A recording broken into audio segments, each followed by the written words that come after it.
कहवा में जन्मे श्री राम जी त कहवा कन्हैया जन्मे हो। ए ललना कहवा में जन्मे हनुमान जी तीनहु घर सोहर होला हो। नमस्कार दोस्तों, मैं हूं ममता तिवारी और आप सभी का स्वागत करती हूं मेरे चैनल ममताज वे में। कैसे हैं आप सब, तो ये बताने के लिए कमेंट बॉक्स में जय माता दी हमेशा की तरह ज़रूर लिखिए। तो चलिए दोस्तों, आज हम इस वीडियो में जानेंगे जीवित पुत्रिका व्रत से संबंधित बहुत सारे महत्वपूर्ण नियम और विधि, क्योंकि व्रत से पहले ये सारी बातें जो नए लोग हैं जिनको नहीं मालूम है, और बहुत सारे लोग हैं उनको मालूम भी है, लेकिन जिनको नहीं मालूम है उनके लिए ये वीडियो ना बहुत अधिक मतलब लाभपूर्ण होगा, लाभदायक होगा। तो आप लोग ज़रूर इस वीडियो को पूरा सुनिएगा, आप लोग को समझ में आएगा। ठीक है, इसमें बताऊंगी कि जिनकी सास नहीं है उनको व्रत कैसे करनी है, और जिनकी सास है उनको कौन से नियम विधि से व्रत करनी है। तो इसी प्रकार के कई ऐसे महत्वपूर्ण बातें आज हम इस वीडियो में जानेंगे। तो आप बने रहिए मेरे साथ मेरे चैनल पर। अगर आपको मेरा वीडियो पसंद आता है तो प्लीज़ आप मेरे चैनल को सब्सक्राइब कर दीजिएगा, बेल आइकन को प्रेस कर दीजिएगा, जिससे मेरे वीडियो के नए नोटिफिकेशन आप सभी के पास सबसे पहले पहुंचे। तो चलिए शुरू करते हैं और जान लेते हैं कि जीवित पुत्रिका जो व्रत है कब पड़ा है, दिन क्या है और डेट क्या है, सब कुछ हम जानेंगे। ठीक है, तो सबसे पहले बता दूं आपको कि जब मैं लाइव आई थी, लाइव चैट लाइव स्ट्रीम जब हो मतलब आप लोग से मिली, बातचीत की, मुझे बहुत अच्छा लगा। लेकिन दिल से माफ़ी मांगती हूँ एक चीज़ के लिए, वो क्या है कि कई ऐसी मेरी बहनें बोली हैं कि दीदी आप ना, मैं 3-4 बार कमेंट किया और आप रिप्लाई नहीं दी। तो इसलिए देखिए, कुछ तो बताने लग रही थी, इसके वजह से, इसके चक्कर में मैं देख नहीं पा रही थी। बहुत सारे कमेंट्स आप लोगों के आ रहे थे, मैसेजेस, तो नहीं देख पा रही थी। और पहला था तो बहुत कुछ मालूम नहीं था, माफ़ कीजिएगा। और एक मतलब मैं बाद में फिर सुनी, एक ही आदमी का कई बार मैं ध्यान नहीं दी और कई बार उसके क्वेश्चन का आंसर दे दी, लेकिन कई ऐसे लोग हैं जो छूट गए, तो मुझे माफ़ कीजिएगा। मुझे मतलब ना बताने की वजह से और फर्स्ट टाइम की वजह से बहुत कुछ पता नहीं था, इसलिए आप लोग का रह गया था। फिर मिलूँगी तो आप लोग के सभी क्वेश्चन के आंसर मैं दूँगी। ठीक है, समझ में आ गया। तो चलिए अब बात कर लेते हैं जीवित पुत्रिका व्रत की, जिसको जीवतिया के नाम से भी जानते हैं। तो ये व्रत कब पड़ता है, तो ये आश्विन माह के कृष्ण पक्ष के अष्टमी तिथि को ये व्रत रखा जाता है और पारण किया जाता है नवमी में। ठीक है, सभी बातें समझ में आ गई। और इसमें क्या नियम विधि हैं वो आगे जान लेते हैं। तो ये 3 दिवसीय ये व्रत है, 3 दिन का ये भी रखा जाता है। तीज में थोड़ा बहुत अगर माफ़ी भी है, अगर हम 10 से 11 बजे पानी भी पी लिए, आप लोग को, मेरी बहनों को बहुत प्यास लगी थी, आप लोग बहुत सारे कमेंट्स किए थे। लेकिन ये इस व्रत में ना कहीं माफ़ी नहीं है, आपको पानी नहीं पीनी है, क्योंकि इसमें जितना ही ज़्यादा खर किया जाता है ना, खर जीतिया नामी है इसका, उतना ही बच्चे के लिए सही होता है। ये व्रत बच्चे के दीर्घायु के लिए रखा जाता है, मतलब संतान के दीर्घायु के लिए हर माँ ये व्रत रखती है। तीज जो था पति के लिए रखा जाता था, लेकिन ये जो व्रत है संतान के लिए रखा जाता है, तो इसी के लिए हम लोग रखते हैं। तो इसमें खर करना बहुत अधिक ज़रूरी है। ठीक है, और 3 दिन का ये व्रत है, तो ये नहाए खाए से ही हमारा व्रत जो है शुरू हो जाता है। और इसमें नहाए खाए की विधि विधान बहुत ही अलग है, कहीं लहसुन प्याज, कहीं कुछ नहीं खानी है। लेकिन कई ऐसे लोग हैं ना मछली वगैरह खाकर भी व्रत रखते हैं, लेकिन हमारे घर नहीं होता है। हमारे घर जो नियम है, अगर आपका मैच करे तो देख लीजिएगा, अगर आपका अलग नियम है तो अपनी नियम के अनुसार ही आप लोग कीजिएगा, आपके घर में जो ही नियम विधि से होता होगा, जो रीति रिवाज है। ठीक है, समझ में आ गया।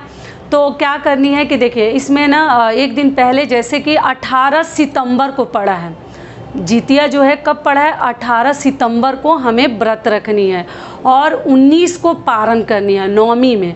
अष्टमी के दिन हम व्रत रखेंगे। और दिन क्या पड़ा है, रविवार। ठीक है, उस दिन है रविवार। तो अधिकतर लोगों के हस्बैंड लोग घर में रहेंगे तो बच्चों को थोड़ा सा संभालेंगे, इस बात का आप लोग ध्यान रखिएगा। क्योंकि इस व्रत में मतलब ज़्यादा काम वगैरह नहीं करनी चाहिए, क्योंकि आपके हाथों से ना कोई किसी भी प्रकार के जीव जंतु मतलब छोटे छोटे चींटी वगैरह भी आपके हाथों से नहीं मरने चाहिए। क्योंकि खर जितिया में इन सभी बातों का विशेष तौर से हमें ध्यान रखनी चाहिए। झाड़ू वगैरह कम लगाएं, क्योंकि आपके हाथों से ना मतलब कुछ पाप हो सकता है, थोड़ा बचा के रहें। बच्चों से नियम विधि करवा दे, उतने साफ सफाई के पीछे ना भागे, नहीं तो आपसे कुछ गलती हो सकता है जाने अनजाने में। ठीक है, तो हस्बैंड से हेल्प ले लीजिएगा, या घर में और भी जो लोग मौजूद हैं उनसे भी आप लोग हेल्प ले सकती है मेरी बहनें। और अपना पक्का ध्यान रखिएगा, इसमें ज़्यादा बोलते नहीं हैं और ज़्यादा मतलब प्यास लग जाती है अगर अधिक बोलते हैं। तो मैं आप लोग से उस दिन बात की थी, मुझे बहुत तेज़ प्यास लग गई थी, तो इसलिए आप लोग कम बोलें और जीव जंतु को मारने से बचें। काम कीजिएगा तो हाथ से ऑलरेडी वो तो होगा ही, जो काम करेगा उसके हाथ से चींटी है, कॉकरोच है या कुछ भी मर सकता है, तो बचा के रहें। ठीक है, तो नहाए खाए के दिन आपको अच्छे से बाल धोकर स्नान कर लेनी है। स्नान करने के बाद आपको लहसुन प्याज एकदम बंद कर देनी है। बैगन, मूली, मसूर की दाल, ये सब चीज़ें नहीं खाकर हमें जीवित पुत्रिका का व्रत रखनी चाहिए, ज्योतिया का। ठीक है, बहुत विधि विधान है, तो इस प्रकार से आपको करनी है। और इसमें नियम क्या है कि व्रत के दिन ना, जैसे तीज में हम गुजिया वगैरह बनाए थे, तो इसमें ना पुआ बनाया जाता है। इसमें ऐसा माना जाता है कि अपने पूर्वज को, जो ही हमारे पूर्वज हैं जो नहीं है इस दुनिया में, उनको थोड़ा सा ना घर में मतलब सुगंध आनी चाहिए, गमकाया जाता है, महकाया जाता है अपने रसोई घर को। तो थोड़ा सा ज़रूर बना लीजिएगा बच्चों के लिए पुआ वगैरह, जो आपके यहाँ बनता है, लेकिन हम लोग पुआ बनाते हैं। ठीक है, और आप ज़्यादा मत खाइएगा, क्योंकि आप ऑयली वगैरह खाइएगा तो आपको नुकसान करेगा। तो ये भी क्लियर हो गया। अगली चीज़ क्या है कि देखिए, और उसी के साथ साथ हम इसमें तरुई का ना बहुत अधिक महत्व है। तो आप लोग क्या बोलते हैं, तरुई भी बोलते हैं, झींगा भी बोलते हैं, झिंगनी बोलते हैं। मैं फ़ोटो लगा दूंगी, आप लोग देख लीजिएगा कि इसको आप लोग क्या बोलते हैं। ठीक है, तो उस झिंगनी की ना बिना नमक के हम सब्जी बनाते हैं और सादी पूड़ी बनाते हैं शुद्ध घी में। शुद्ध घी मिले तो उसी में बनाइए, अगर नहीं मिलता है मान लीजिए तो आप रिफाइंड ऑयल में भी बना सकती हैं। क्योंकि हर आदमी अपने अनुसार कीजिएगा, अपने लिमिट से आगे नहीं जानी है। जितना में है उतना ही में हम भगवान को प्रसन्न करेंगे, जो कि मैं हमेशा आप लोग को समझाती हूँ। ऐसा नहीं कह रही ये नहीं है तो हम कैसे करेंगे, नहीं, जो है उसी में जुगाड़ से हमें कर लेनी है। तो इसमें ना सादी पूड़ी बनाते हैं और तरुई की सब्जी बनाते हैं बिना नमक का। ठीक है, जब पुआ बना लेते हैं, पुआ बनाने से पहले ही बनाकर हटा दिया जाता है। क्योंकि भोर में जो है ना हम व्रत जब हम सरगी खाने उठते हैं उसी समय वो अपने पूर्वजों को दिया जाता है। मतलब चिल्हो सियारन का इसमें कथा कहानी है, उन्हीं के ऊपर ये व्रत भी है, तो उन्हीं को दिया जाता है। तो कितनी पूड़ी आपको बनानी है वो मैं बता दूं, तो एक चिल्हो के लिए, एक सियारन के लिए, और एक जीमूतवाहन भगवान के लिए, एक गौ लक्ष्मी के लिए, और 2-4 पूड़ी एक्स्ट्रा बना लीजिएगा अपने घर के पुरुषों के लिए। ठीक है, अपने पति के लिए, अपने बच्चों के लिए, या आपके ससुर जी हैं उनके लिए 2-4 पूड़ी अधिक बना लेते हैं। और साथ में दही चिवड़ा रखते हैं।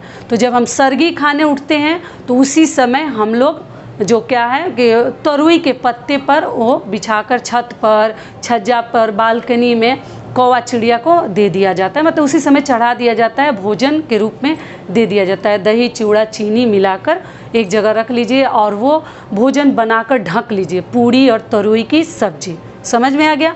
और भोर में तो फिर हमारा मन नहीं करता, हम लोग खुद भी लगते हैं मतलब सरगी वगैरह चाय वगैरह पीने लगते हैं। इसमें भी सरगी खाया जाता है। पहले आपको बता दूं, सरगी में हम दही चूड़ा भी मतलब लोग जो है वही चढ़ाते हैं, थोड़ा सा मुख में डाल लेते हैं और वो पूड़ी और तरुई की बिना नमक वाली सब्जी भी खा लेते हैं और खाने के बाद व्रत रखते हैं। आप चाय पी लीजिएगा, ग्लूकोन डी, जो कि मैं तीज के वीडियो में जितनी चीज़ें बता चुकी हूँ ठीक उसी प्रकार से आप लोग कर लीजिएगा। ठीक है, समझ में आ गया। और वही हम भोजन देकर उसके बाद पानी वगैरह पी लेते हैं, स्नान कर लीजिएगा। जीवित पुत्रिका व्रत में आप लोग तीज में बहुत पूछ रहे थे कि दीदी स्नान करके सरगी ही खाना जरूरी है। देखिए इसमें स्नान क्यों करनी है कि वो भोजन जो है ना हम पूर्वजों को देते हैं, तो बिना स्नान किए आप कैसे दीजिएगा। तो इसलिए इसमें पक्का सिर के ऊपर से स्नान कर लीजिए या कंधे से कर लीजिए, लेकिन कर लीजिएगा पक्का। ठीक है, एक तो हमारा सिर भी ठंडा रहेगा, प्यास नहीं लगेगी। तो इसलिए आप लोग स्नान करके ही व्रत रखें। सुबह उठ के और अब ब्रश कर लीजिएगा। सरगी खाने के बाद आप लोग पक्का ब्रश कर लीजिएगा, क्योंकि जीवित पुत्रिका व्रत में हमें खर नहीं तोड़नी है। इसमें ऐसा नहीं है कि शाम को हम दातुन कर लेंगे और फिर हम नहा के पूजा करने जाएंगे ना, इसमें दातुन भी नहीं किया जाता है। इसमें खर जितिया नाम ही है, खर तोड़ना जो है महापाप के हम भागीदारी बनेंगे, तो हमें दातुन वगैरह काटनी तोड़नी नहीं है। तो उंगली से साफ़ कैसे करेंगे, दांत को उंगली से साफ़ कर लेंगे, जैसे साफ़ हो जाए, गंदा रहे साफ़ रहे, लेकिन खर नहीं तोड़नी है। किसी भी प्रकार का दातुन का प्रयोग ना करें। ठीक है, समझ में आ गई पूरी बातें।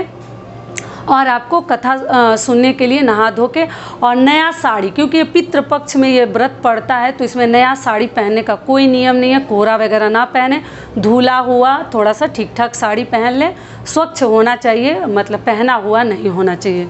ठीक है, सभी बातें क्लियर हो गई, तो आप लोग इस प्रकार से कर लीजिएगा। अगली चीज़ क्या है, तो चलिए आगे जान लेते हैं कि जिनकी सास नहीं है वो कैसे करेंगी और जिनकी सास है वो व्रत कैसे करेंगी। तो देखिए, जिनकी सास हैं उन्हें जो है एक दिन पहले दान वगैरह करने की कोई ज़रूरत नहीं है। आटा, नमक, हल्दी, अचार, मिर्ची सब कुछ दिया जाता है। ठीक है, जो आप चाहे दे सकते हैं। कुछ दक्षिणा और तरुई, ये सब क्यों दिया जाता है कि मतलब जो ना जिनकी सास नहीं है वो ये सब चीज़ें खाकर, पकवान बनाकर खाकर व्रत रहेंगे। ठीक है, जिनकी सास नहीं है वो दान करेंगे नहा खाए के दिन, लेकिन जिनकी सास हैं उनको दान करने की कहीं आवश्यकता नहीं है। आप लोग मत कीजिएगा, क्योंकि आप लोग केवल व्रत रखिएगा, और जिनकी नहीं है वो पक्का अपने सास के लिए दान करके किसी भी ज़रूरतमंद को आप लोग दे सकते हैं। आप लोग पूछते हैं दीदी दान किसको दें, जिसको ज़रूरत है। अगर ब्राह्मण मिले तो नियम तो है ब्राह्मण को ही देनी चाहिए, अगर ना मिले तो आप जो है किसी भी ज़रूरतमंद आदमी को दिया जाता है। तोरई पक्का दान कीजिएगा, तोरई दान करने का विशेष महत्व इस व्रत में है। ठीक है, तोरई की सब्जी भी खाते हैं और तोरई दान भी करते हैं। समझ में आ गया। तो जिनकी सास हैं वो दान नहीं करेंगे, और जिनकी सास नहीं है वो आटा, दाल, हल्दी, नमक, आलू, मिर्ची, अचार सब कुछ दान करेंगे। समझ में आ गया। तोरई के पत्ते पे रख के भी लोग दान करते हैं, अगर मिले तब। तोरई का पत्ता नहीं मिलता है, किसी भी प्रकार का पत्ता अगर मिलता है तो इस्तेमाल करें। वो भी नहीं मिलता है, केला का भी अगर मिल जाए तो बहुत अच्छी बात है। अगर वो भी नहीं मिलता है, क्योंकि हर जगह हर चीज़ मिलना बहुत मुश्किल है, मैं ये चीज़ समझ सकती हूँ, मैं भी रही हूँ, मुझे कहीं कुछ मिलता था तो कहीं कुछ नहीं मिलता था। तो इसलिए आप लोग न्यूज़पेपर के ऊपर भी दे सकती हैं। ठीक है, टेंशन मत लीजिएगा, क्योंकि भगवान जो है ना सब समझते हैं आपकी मजबूरी। तो इसलिए अगर किसी भी प्रकार का पत्ता अगर आपको नहीं मिलता है तो आप न्यूज़पेपर के ऊपर भी सजा के अच्छे से 5 जगह दे सकती हैं। 5 जगह नहीं देनी है, एक चिल्लो, एक सियारन, एक जीमुत वाहन भगवान और एक जो है गौ लक्ष्मी, 4 जगह दिया जाता है। ठीक है, तो 4 जगह आप लोग सजा कर दे दीजिएगा। तो इस प्रकार से, और नहाए खाए करने के बाद हम व्रत रखते हैं अगले दिन। और व्रत के दिन आपको बता ही दी कि दातुन वगैरह नहीं करनी है, अच्छे से स्नान करके शाम को जो है पूजा वगैरह करते हैं। शाम को ही किया जाता है इसमें पूजा। और हम जीवतिया खरीदते हैं, धागे का आता है जीवतिया, अगर मिल जाएगा तो मैं मतलब आप लोग को ज़रूर दिखाऊंगी, ऐसे आप लोग जानते भी होंगे। तो ये व्रत ना हर माँ रखती है, आप लोग ज़रूर रखिएगा। और आगे जो इन्फॉर्मेशन है ना, और भी जो नियम विधि है जो हमें जीवतिया में ध्यान रखनी चाहिए जीवित पुत्रिका व्रत में, वो सब कुछ मैं आपके साथ शेयर करूँगी। तो आप लोग इस वीडियो को ध्यान से सुनिएगा। और जब हम व्रत के दिन नहाते हैं ना, शाम को स्नान करते हैं, तो तिल के पानी से, तिल का पानी जो है ना, मतलब तिल का पत्ता अगर मिल जाए तो गांव में तो मिल जाता है, और तिल जो है पानी में डालकर ही हमें स्नान करनी चाहिए। या बहुत सारे लोग ना जैसे सरसों को पीसकर सिर पे रख के और भी उसके बाद भी ना स्नान करते हैं, जिसको खरी बोलते हैं, खरी से भी लोग स्नान करते हैं। जिनकी सास नहीं है वो लोग करते हैं। और ऐसे आप नॉर्मल तिल डालकर, तिल का पत्ता मिले तो और भी अच्छी बात है, नहीं मिलता है तो काला वाला तिल पानी में डालकर आप लोग स्नान कर लीजिएगा। और उसके बाद आप लोग स्वच्छ वस्त्र पहन के, और हम इसमें अरियार बरियार की पूजा करते हैं शाम को, जीतिया हाथ में लेके। मैं पूजा विधि कोशिश करूँगी आप लोग साथ शेयर करूँ, तो अगर मिल जाएगा तब पौधा, और आगे आप लोगों के साथ और भी जितने महत्वपूर्ण इसमें नियम विधि है वो सब कुछ मैं आपके साथ शेयर करूंगी। तो आप लोग मेरे चैनल पे चेकआउट करते रहिएगा, और वीडियो पसंद आता है तो सब्सक्राइब कर दीजिएगा, लाइक कर दीजिएगा, तो ये वीडियो यहीं तक का था। फिर मिलती हूँ एक नए वीडियो में, तब तक के लिए नमस्कार। स्वस्थ रहिए, सुरक्षित रहिए और जहाँ कहीं भी रहिए खूब खुश रहिए।